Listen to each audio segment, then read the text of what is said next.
Welcome to The Weary Theory, the podcast where we talk about true crime, conspiracy theories, and the unexplained. I'm Charlie. And I'm SJ. And today's topic of discussion is that which must not be named.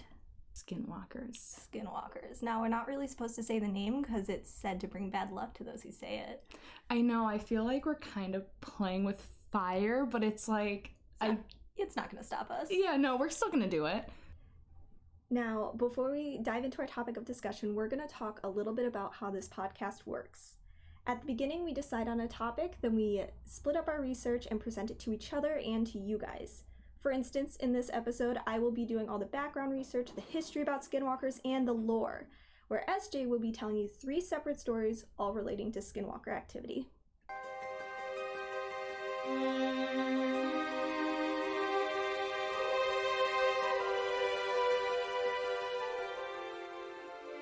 I feel like now is like a great time to just kind of dive in. Okay. So I'm going to be talking about Skinwalkers' appearance, their abilities, their weaknesses, and how they were created. So a little fun fact, I'm going to pop up on the screen if you're watching on YouTube, the actual word of what they are called in Navajo culture. But I'm not going to say it because I feel like I will butcher it if I do say it. So it essentially translates to English by all means, it walks on all fours. Oh my gosh. Or it goes on all fours. There's a couple different translations for it, but they all generally mean that, which is kind of scary because these are supposedly descendant from humans, at least in 2 of the creation myths that I read up on. Okay, so before we get into the background, I just have to ask, when you were researching this topic, was there any part of you that was like, oh my god, I feel like something's watching me, or I'm feeling nervous? Like, what was going on through your head? Well, this is our second time recording this. And so the first time we recorded it, the day after, SJ left. And I was home alone in our house all by myself. And I was terrified to look outside because we had just recorded. I was all alone. And I just we already said the names. I felt like there was something watching me. And so I closed all the windows, closed all the blinds, put the curtains up. And then it occurred to me, Skinwalkers can transform into animals. And I don't know if you guys know this, but mice can fit through a dime-sized hole. And it occurred in my mind, I'm like, what if a Skinwalker comes to our house, realizes all of the doors and stuff are locked, all of the windows are closed, I cannot see them, and they turn into a mouse to get into the house. And that just freaked me out so much. We're going to target the white girl, Charlie. Yeah. We're just going to target her. I am the first person to die in every horror movie. I'm clumsy. I make stupid decisions when I'm under duress. It wouldn't work out. We're going to target the blonde. How about that? We're going to target the blonde. The blonde always dies first. And then there's me, goes home in the middle of the woods, and I'm telling everyone these stories. Yeah. Saying the word out loud, because, trying not to say it now. You know, if it's unnecessary, let's just not. Yeah. But it's crazy that you got so freaked out, and I'm just over here with my family this is what I learned. Yeah, our house is in the city. Mm-hmm. And I know that your house is pretty close to a reservation, right? Mm-hmm. So you definitely felt a little hunted when you were there? I would say there was a few noises outside, because we're in the middle of the woods. Mm-hmm. Logically, I always want to say it's a deer. Yeah. There's I want to so say many deer where we live. It's a raccoon, maybe the list goes on. A woodland mammal. Some kind of mammal, right? It's not going to be a skinwalker. I feel could be classified as mammals. Oh my gosh, we're really going down the rabbit hole. We're really going down the rabbit hole today. So I found 3 different creation myths. And let's do a little bit of background into Navajo culture. So they have these things called medicine men. That's usually what they're called, but women can become a medicine man or a medicine woman. Usually if they're childless. They can practice good and dark magic. And it's said that those who become skinwalkers are those who learned both light and dark because that's part of their training. They learn balance, but they stray to the dark side because they're corrupt or they're greedy or they desire too much power. So they stray to the darker aspects of magic. So how do you become a medicine man? I think you're just chosen. I didn't do too much research into that just because for the sake of time, I figured we'd just go into how a medicine man can become a skinwalker. In another creation myth I found, Skinwalkers were actually semi-divine beings that were sent to help the Navajo people find the Holy Way. And when the divine beings left, the Skinwalkers were supposed to go with them. But they didn't. A few stayed behind. And these Skinwalkers, their divine power, became corrupt because they didn't leave when they were supposed to, because they knew they could be powerful here on the mortal plane. Their power grew corrupt, and it changed them into malicious, semi-divine beings. And the final and third way, and I think that this is similar to a lot of different lores and mythologies from other areas in the world, is a person in the tribe doesn't have to be a medicine man or woman, can become a skinwalker if they break tribal tradition, or they cause some sort of taboo, or kind of mess with societal structure. So that's kind of a warning to those, not to get too greedy, not to upset the social norm, because they'll become a skinwalker, this malicious being, and it'll consume them and they'll become evil. It's almost like what your parents say to you, like, if you do this, you could become a skinwalker. It's like the boogeyman almost. A little bit, yeah. A little bit. So you can see that type of myth all throughout the world. Now let's talk about the appearance of a skinwalker. In lore, they're typically shown as a four-legged brute, and a brute is just a very muscular beast. Pretty dumb, but muscular and big. With a disturbingly marred human face. Described as having like glowing red eyes, orangish red eyes, kind of like hot coals in a fire. And they're described as naked. Usually in their human form, they are naked, but they have some sort of animal pelt on. And usually it's a taboo animal, like a coyote, a wolf, or a bear. They're frequently imagined as monstrous coyotes, wolves, or bears because of those animal pelts. They typically turn into these malicious animals because it kind of identifies with how corrupt and dark they are on the inside. Now we're going to get into some of their abilities. First of all, they can transform into other animals. So it's like beyond just the wolves and the bears, and it can do anything it wants. Wow. Yeah. But it's also said that they do this, they transform into these animals for a variety of reasons, mainly for transportation, because animals can typically move faster than humans. But they also do it to disguise their human form, because if you see a skinwalker in their human form and they're trying to attack you and you see their face and you recognize them, they can die. That is one of the only ways to kill them, is by recognizing their human face. So they turn into these animals to disguise that, so they can wreak havoc on a village and then disappear quickly without being recognized. Imagine having that encounter and recognizing who it was, or just having the guess of who it may be. I wonder, do you have to say their name out loud and be like, I know who you are? What is that final print? I think because it is like a magical thing, all you have to do is recognize them and just know that it's them. And the divine beings above, spirits, will understand that and will know that you know them. There's a lot of no's in that sentence, but... That's trippy. So another thing they do is they will blow corpse powder on people's faces. Now, I was trying to do some research into what corpse powder is, but I couldn't really find much. It was kind of a weird search. My history is sketchy now because I looked up corpse powder. But what it does is they blow it onto your face if they get close enough to you. And when you inhale it, it causes a variety of symptoms. Essentially, your tongue blackens, you start convulsing, and then you die. And that is one of the ways they can kill people, is by using this corpse powder, this dark magic powder. They can possess you too. This is one of their scary abilities to me, because they can possess another human being and look like another human being. They can just see someone, possess them, or take their face? Kind of. What ends up happening is the person they possess has to look them in the eyes. If you look at them in the eyes and they see you, they're only going to do two things. Kill you, because if you recognize them, they could die, or they'll possess you, which eventually ends up killing you because they kind of absorb into your body, which is terrifying. This makes sense because in my stories, especially the stories from the point of view of someone who is Native American, they all know you cannot look in their eyes, and this is giving me insight on why. So that's just crazy. Now that we've discussed their appearance and their abilities, we're going to talk about their weaknesses. How do you get rid of a Skinwalker? How do you kill a Skinwalker?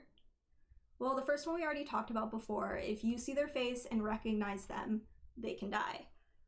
But there are a few other ways you could possibly kill them. One of those ways being a bullet, which sounds a little overpowered, but they move very quickly. Almost inhumanly quickly, even in their human form, and when they're in their animal form, they're more powerful, like, than the typical animal. Or with a knife dipped in white ash. Yeah, which kind of reminds me of this, I don't know, kind of popular TV show, Vampire Diaries. Oh my gosh, I wonder if they were inspired by Native American culture. I feel like they probably were, because it takes place in, like, Virginia, right? I don't know. Near, like, the Appalachian Mountains, which there are a lot of Native American reservations there. Oh, okay. That does make sense. Now that we've talked about their appearance, their abilities, their weaknesses, we're going to get a little bit into the lore. The Navajo people are really reluctant to talk about Skinwalkers with outsiders, and this could be because saying their name is bad luck and can attract them, but it could also be a lot of them thinking this isn't something that needs to be discussed with outsiders. They don't really need to know about Skinwalkers, because ignorance is bliss. If you don't know, they probably won't be attracted to you. It's fine. And you obviously cannot talk about Skinwalkers without talking about Skinwalker Ranch. And I know you did a tiny bit of research into Skinwalker Ranch, and oh yeah, I didn't do any research into it because I figured it'd be your area. So what is your insight on it?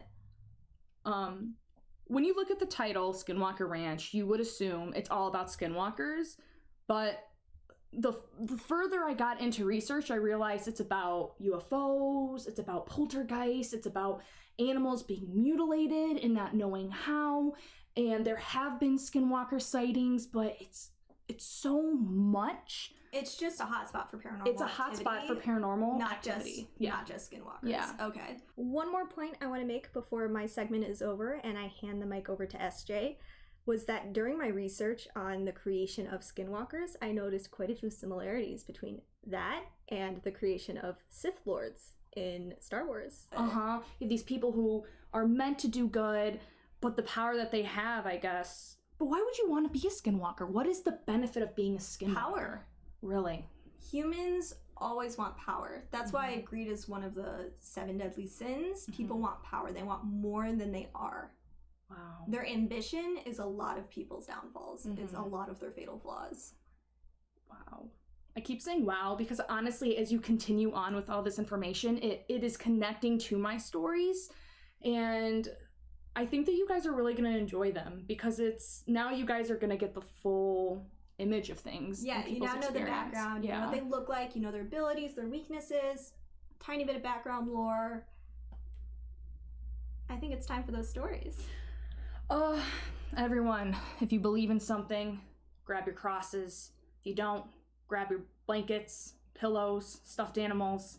It's gonna be scary. Because these are real stories.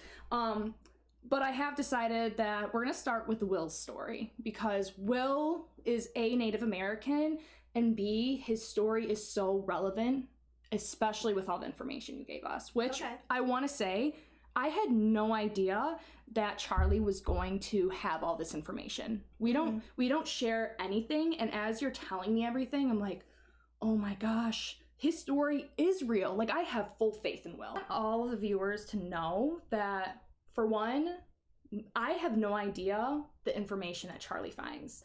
We say, hey, this is the topic, you're researching it, I'm finding people's stories, and the idea that the story I'm about to tell you follows almost exactly what Charlie said in itself just makes me get goosebumps.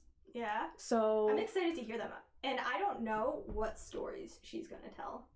I really don't. So, and I get spooked very easily. And that's not saying I believe in a lot of these stories, but I still get spooked. I'm very easily spooked. I'm like a frightened deer in the woods, okay? And then there's me who wants all the paranormal, doesn't get scared easily, and I love telling you these stories because you do get nervous. Yep. Let's just get started with Will's story. Let's dive right in. To give you guys background, Will is Native American. He's half Apache and he's half Navajo. So he was used to hearing these kind of stories growing up. In fact, he remembers hearing straight out of the mouth of a Navajo police officer his own experience. But he wasn't as into his culture as his other family members were because they lived on the reservation and he didn't. He just thought it was a tale. It was something to scare us, scare kids. He grew up in Arizona, with his Navajo side of the family growing up in Albuquerque, New Mexico. And he grew up going back and forth to his Apache side of the family, the Navajo side of the family. So in a way, he really got to understand both cultures, but not at its full extent. He wasn't immersed in it. Yeah, you know, like his other cousins that he's visiting, which is part of the story, they lived on the reservation. Anyway, he's 11 years old, and his mom and dad are saying, hey, we're going to visit your cousins, and we're going to Albuquerque. He was so upset. He did not want to go. It's a long drive. It's boring. There's nothing that goes on. But he's 11. He has to go. They get in the car. He's just dreading just being with everyone. But then they get there right before dark, and he sees his favorite cousin, Evan, and it just changes everything. He's so excited. But there's a lot of cousins. There's so many people here, and there's only a small house, a few trailers, and everyone is just sort of taking their sleeping spots until him and Evan don't have anywhere to sleep. They were going to sleep in the car, but Evan goes to him and says, hey, I have this tent. There's some holes in it, but it'll totally do just fine. We should do this instead. And he was thrilled. He was so thrilled. He's like, yeah, let's do it. Him and Will set it up, and before they know it, it's time to go to bed, and they go to bed. A couple hours later, Will's sleeping, and he doesn't know really why, but he wakes up, and he's yawning, he's rubbing his eyes. Then he peers out the door of the tent, just like anyone would. And what he sees across from him, under the porch light, is a tall figure that he can't really, it's like about 40 feet away. He can just see it illuminating around, but that's it. At first, he's thinking it's one of his older cousins trying to pull a prank. But after 5-10 minutes, it's standing there still, not moving. And almost instinctively, he just knew, this is not my cousin. I don't know what this is. I don't know who this is. I'm scared. So he reaches over and he starts tugging on Evan. Keeps going. Evan grumbling, leave me alone. He's silent. He's scared.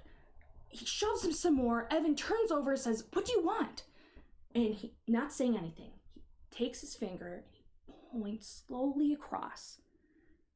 Evan just woke up. He's in a sleepy state, and Will says, I've never seen someone go from just sleeping to complete alertness fear. His face turned white, and it was just dread. And he whispers to Will and goes, that's a skinwalker. Will doesn't know what to think. But they're both staring at this figure. And almost like this figure knows they see him, it starts walking slower towards them. Now, as soon as it leaves under the porch light, it's now just like a dark figure. Now they really can't see anything. They just see this thing moving because it's dark out. And as it gets closer, they hold each other together, and they're just closing their eyes, and they don't want to see it. But then they start hearing it circling it. But it's still about 10 feet away from the tent, but as it's circling around them, it gets closer and closer, and their fear just keeps going higher and higher and higher. Evan really thinks he's about to die. Will doesn't know what's going on, and as they're holding each other, he can hear it getting closer, closer, and closer. Finally, he doesn't know what went over him. Looking back, he would never do this. But remember how I said there was holes in the tent? Mm-hmm. Well, there was about a quarter-size hole to the right side of the tent. So he slowly like sort of crawls and peeks through the hole. And then he sees it. He sees these long, thin legs covered in ash and dirt. And he can see the waist, and around the waist is a pelt. Really? Yes, a pelt.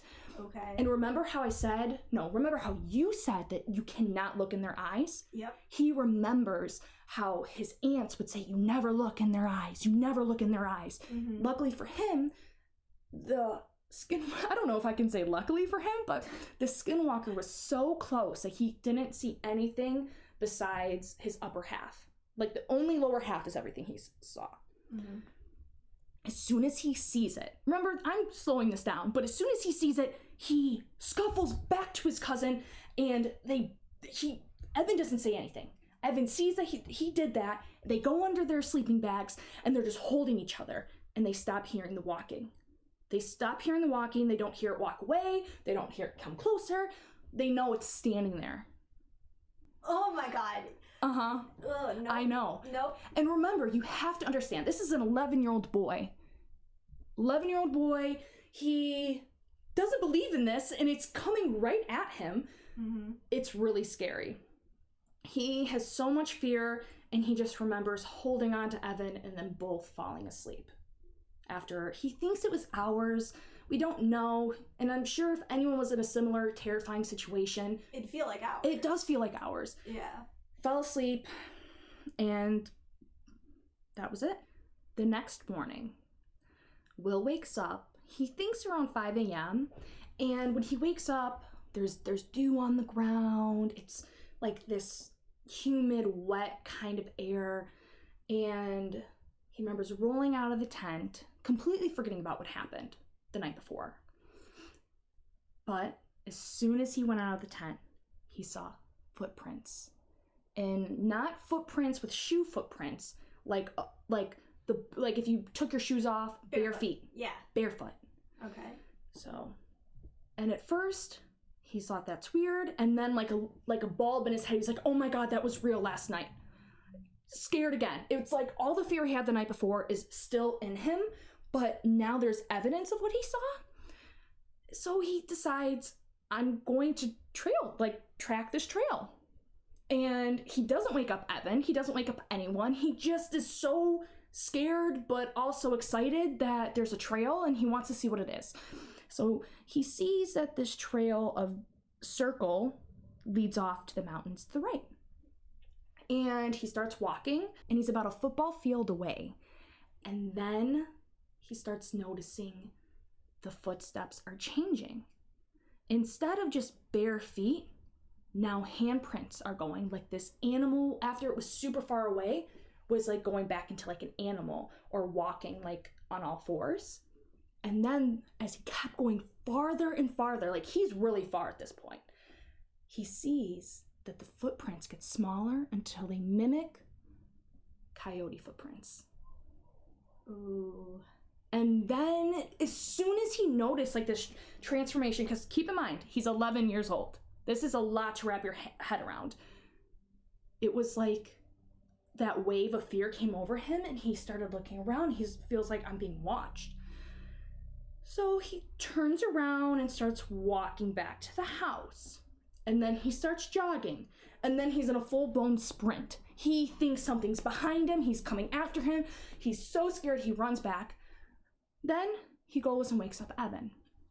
Evan, I found this trail. Blah, blah, blah. Last night was crazy. Evan goes, I'm not talking about this. Mm-hmm. We don't talk about this. And Will's over here like, no, we need to talk about this. This was crazy. This is real. And Evan's annoyed at this point. We're not talking about this. We're not supposed to talk about this. And that was it. The only witness he had alongside him was Evan, and Evan wasn't going to talk about it with him. So he just thought, well, that's it. We don't talk about it.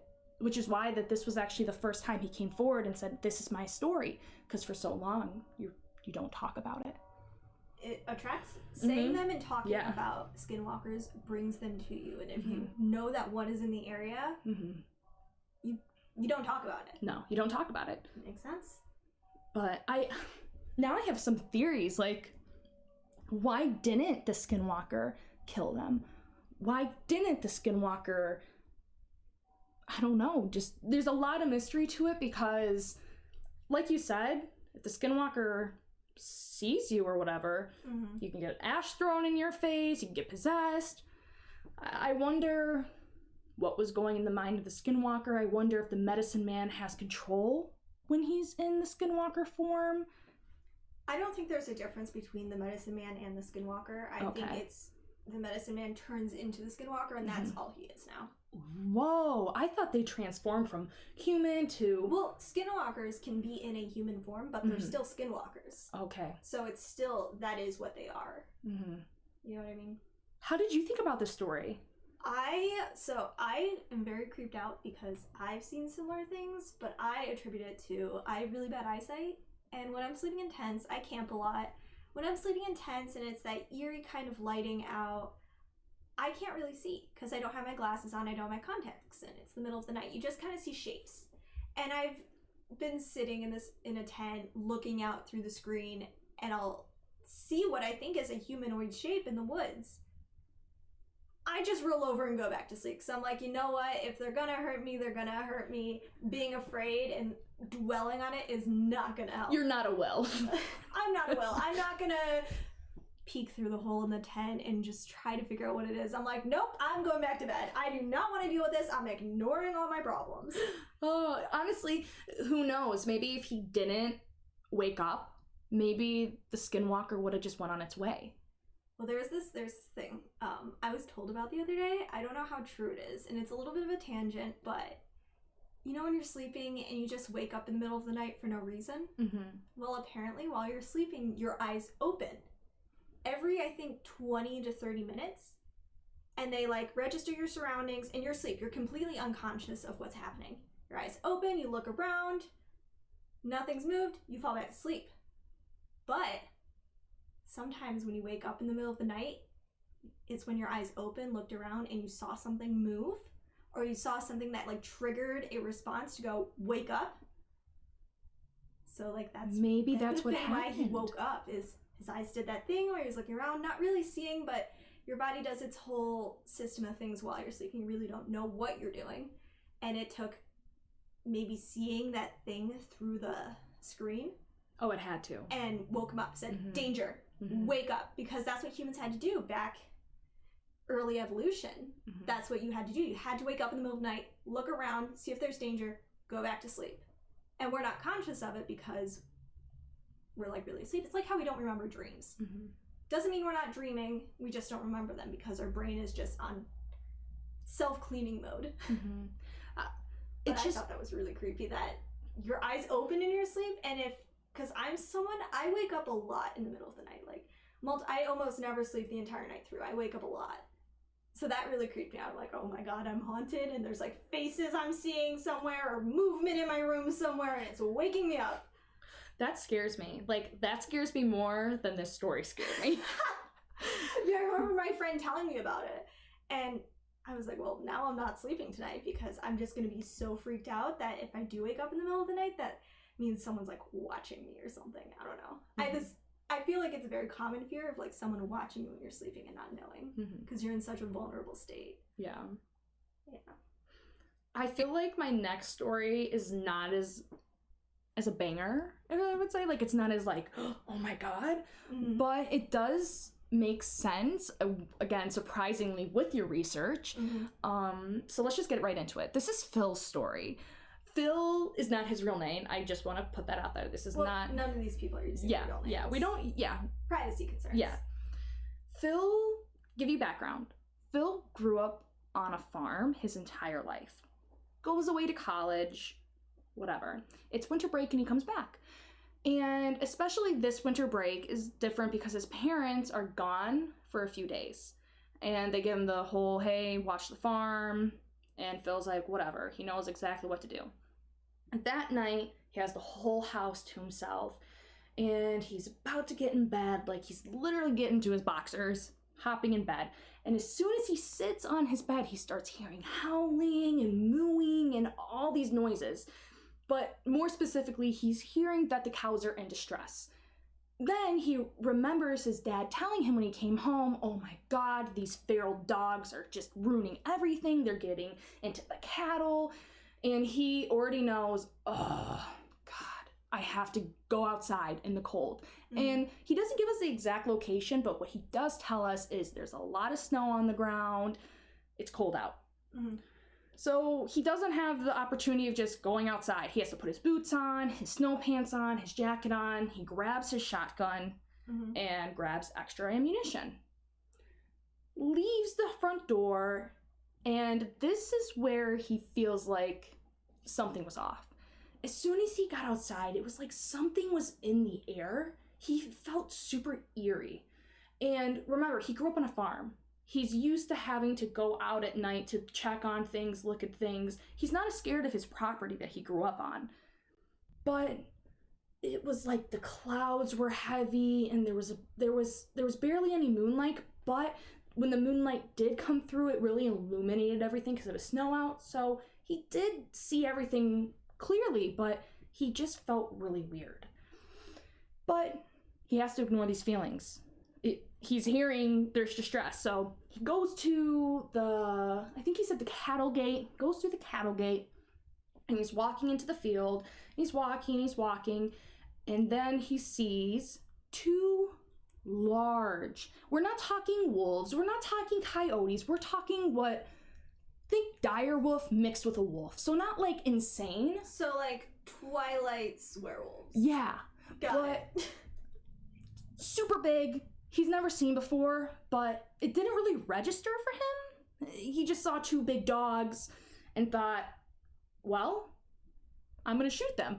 It's pretty simple. And he puts the ammo in his shotgun and he clicks it. And as soon as he clicks it, the animals stop. They turn and look at him like humans looked at him. And in a second, they went on their back two legs and ran in the forest. So, I feel like any animal that typically walks on all fours is 10 times creepier when they walk on their hind legs. Because it's unnatural. Like my dogs, very strange breed of dogs, German Short-haired Pointers, stand on their hind legs quite a bit. And I've seen videos of them like walking around like that. Because they just kind of, like, I don't know why they do that. I don't know why that breed is weird, but I've seen videos of them just standing and walking around on two legs. And it's always creepy. I'd return the dog. I'd return the dog. Well, speaking of my dogs, I remember back in January, I was home with my parents for winter break, and I had just heard about Skinwalkers. I had no idea Skinwalkers existed at this point. And I remember looking at my older dog, who has always seemed just, like, really human. And a lot of people say, oh, my dog's human. But, like, this dog is, like, she understands the weirdest things. And I look at her, and I go, are you a Skinwalker? And she looks me in the eyes and dips her head, like, nodding. And I was like, nope. And I left the room, I left the kitchen, and I went to my room and closed the door. I'm like, nope, not dealing with this today. But it was such, like, a perfect timing. Like, are you a Skinwalker? And just, like, a little, yep. And I'm like, what the hell is this? She's a Skinwalker. You're living with one. It was just weird. I'm like, it was, because she's one of those dogs that stands on her hind legs and, like, walks around. It's really creepy. We don't know why she does it, but I don't know. It just occurred to me. I'm like, look at the connection. Like, is there, you know? Because she is so human, and it's weird, and it's always been weird, because she's always been like that. Yeah, I don't know, but animals that should be walking on all fours should never just walk on their hind legs. It creeps me out. And honestly, the difference between Phil and Will, okay, is when Phil saw it, he instantly got thrown back to the times where he was not really friends with Native American children, but he's heard certain, like, when he was growing up, Native American children be like, yeah, telling him all the tales of Skinwalkers, because that's another thing. He told us he lives near that area. Yeah, near a reservation. Yeah, but doesn't give us the location. Yeah. which I wish we did. Location does add a little something, but it's fine, Phil, or whoever you really are. But he said in that instant when he saw it run away, it was like the same thing with Evan. When Evan saw that figmented creature, he just knew, oh, that's a skinwalker. And he just turns around, walks back inside, and that's it. Yeah. Doesn't pay more attention to it. I don't know. Just like, you can really see the difference in maturity between Evan, Will, and Phil. Will is so young. He has that curious mind. He didn't just turn over and go, this didn't exist. He tracked it into the woods, okay? The other two, older, more mature, are like, you know what? Not my problem. I'm not going to deal with it. I'm going to turn around and I'm going to go home. So it really shows like kids are just so curious about the world around them. And once you get to a certain point, you become a little more jaded and you're like, you know what? I don't need to know this. This is something I don't need to know. He even said, he was like, listen, I'm a white dude. Not my forte. Phil? Yeah. Phil's like this. He's like, I'm a white dude. Like, not gonna be a part of this. And did go back inside. I think that obviously the first story was like really descriptive and detailed, but that's because Will had that curious mind. He was going to be that detective and figure out what was going on, and Phil was like, nope, not doing it. Yep. But this kind of leads into my third story between having curious minds and not really going as far as Will, but sort of exploring into what this individual did see. All right. And this is actually a personal story. Like, not my personal story, but I know the person that this happened to. Okay. Which, it's really scary. Just thinking about it, because to give you guys background, this happened where my hometown is. And for obvious reasons, privacy, I'm not going to tell you where it happened, but where I live is a small town of about 300 people. But about 20 minutes away is a huge casino and a relatively large Indian reservation. And if you live in a town of 300 people, you can imagine there's not a lot of fun things to do. So this individual that night decided, me and my wife are going to go on a drive and go to the casino. So it's about 11 o'clock at night. They hop in their truck, and normal night, decide to go to the casino. But here's the thing where this story shifts. There is a main highway to go to the casino, but there's a shortcut if you go the back way down a county road. But the county road goes so far in, almost into the forest more, because it's a shortcut. And then, so it's one long road that turns into another long road, and it's a lot of flat land, a lot of farmer land. So you probably have realistically like 10 households on that patch of drive. And how many miles would you say that patch of drive is?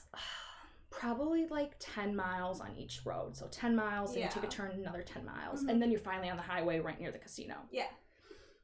But these people didn't think anything of it. They're like, we want the shortcut. We're just going to do it. And it's middle of winter. And looking back, they probably shouldn't have went on that way. It's icy, but these people don't really care about that. Drivers in this state are like, ice, 6 inches of snow, no problem. I can drive through that with my truck, no problem. Oh yeah, you have a truck. Oh yeah, you drive anywhere. You drive anywhere. Like, it does not matter if it's a back road, if it's been plowed or not. You drive it. You drive it. You go with it. You also don't really drive, and this like, when I moved here, it like weirded me out. When there's snow on the ground and there's no other cars, you can drive wherever in the road you want. You drive in the middle of the road if it's the least snowy, the least icy. You drive in the middle and you see a car coming, 'cause these are long, straight, flat roads. You can see when a car's coming. And you just kind of go over to the side a little bit. But you mainly drive in the middle of the road.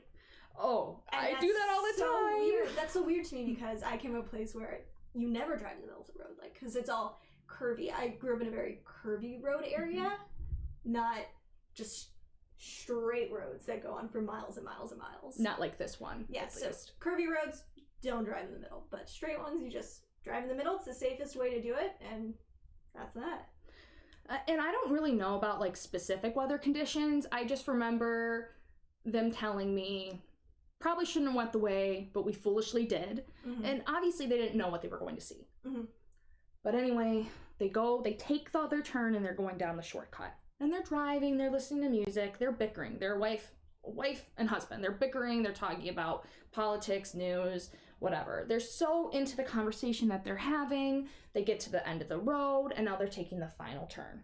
So they take the final turn and they're driving. And all of a sudden, like I said, this is a long, long road. And where this road is, there's a lot of farmland in front of you. So you have a mile almost of just flat land. See. Mm-hmm. It's not like the woods are covering your vision. Mm-hmm. No, you can see pretty far out from the road. And this is where things turned weird. The person driving, the husband, he's driving, and at the corner, not the corner of his eye, ahead, sorry about that, guys, ahead of him, he sees a illuminated white thing zip-zapping across, like going side to side across the fields. Like point A to point B, it's moving so quick. He's freaked out. He pulls over the car, he's freaked out, and his wife's like, what's going on? What's going on? And he's like, look. And they're looking at this thing go across the field, and now they're pulled over on the side of the road. And it's still up ahead, about probably a quarter of a mile, but it's illuminating white. And the best way he can describe the speed he was going, which kind of goes back to what you were saying, it's almost impossible to kill a skinwalker, but you killed with a bullet. Mm-hmm. He didn't even know that. I told him after he told me this story. He said the best way I could describe the speed he was going is, let's just say you took the best sniper or the best shooter you know, and you put them in the car waiting for this thing to go, and you give him unlimited bullets and you say, shoot this thing. He said he would bet his entire life savings that you're not going to shoot that. It was moving at that rate. He's pulled over on the side of the road, and he's getting really scared because he doesn't know what this is. So we don't want to believe things that are supernatural in that way. And this was supernatural. Mm-hmm. And his wife is not saying anything. She's just watching. No one's saying anything. And then it finally makes it across the road, zooms past the road, and they still don't know what they saw and the details of things. There's no way you can understand what it is. Mm-hmm. They continue to go to the casino, and they're just kind of, what did we see? The conversation went from, we're super excited to go leave our house in the middle of nowhere to the casino. And now it's just like their completely mood is off. They go to the casino, bad luck, didn't win, mm-hmm. lost a lot of money. Yeah. And for obvious reasons, they didn't go the back way anymore. They went mm-hmm. the highway back. And the few days later, they don't really talk about it. They kind of just leave it. It seems like a pretty common trend. Yeah. You don't talk about it. You don't want to seem crazy. Yeah. What do you tell someone? I saw a illuminating white figure moving across the field that is not an animal or anything I've ever seen. No, the people think you're crazy. Exactly. But the wife, a couple days later, was talking to her friend who happens to be half Native American, who actually grew up on the reservation, which the area that they saw this creature was about 5 miles away from the reservation. All right, so pretty close. So let's just call this lady Tina, okay? She talks to her friend Tina, and she says, hey, Tina, I have a story to tell you, and I'm completely not joking, and I'm not trying to exaggerate by any means. So she tells her exactly what I told you guys, and probably even more details from her perspective.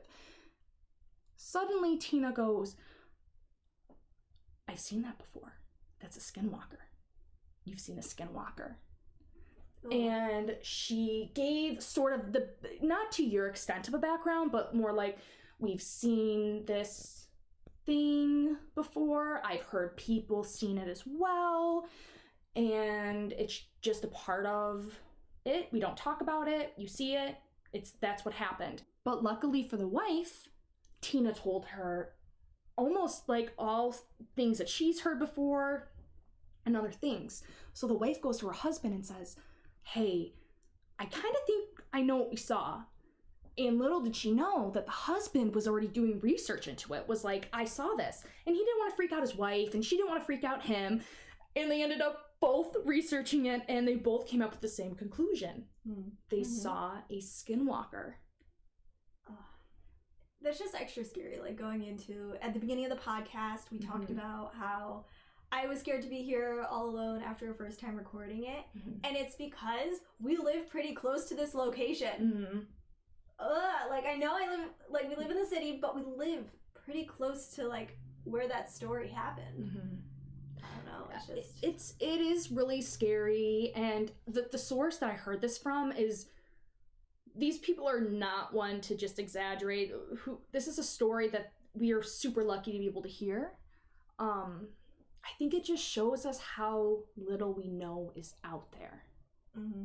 And do I think talking about it is going to bring skinwalkers upon us? Probably not. I don't have that feeling in my gut or anything. I think that we're just sharing the word that there are things out in these forests and we aren't supposed to know what they are. And I think that sometimes ignorance is bliss, like you said. I don't even know what to do with all of that, because my information connects with your information, and it's... No, I don't like it. I don't like it. Why did you convince me to do a podcast? I do not like this. I get creeped out so easily. Moral of the story, don't walk in the woods. Moral of the story, don't walk in the woods. Okay, never hiking again. Okay, guys, I'm never hiking again. I will stay inside. I'm never leaving the house. And I will go wandering off, being like, Skinwalker, where are you at? Just ringing a bell. Where are you at? Well, Charlie, I feel like now's a good time to wrap things up. But for our listeners making it this far, remember, avoid saying that which must not be named. And thanks for going down the rabbit hole with us. I'm SJ. And I'm Charlie. And this is The Weary Theory.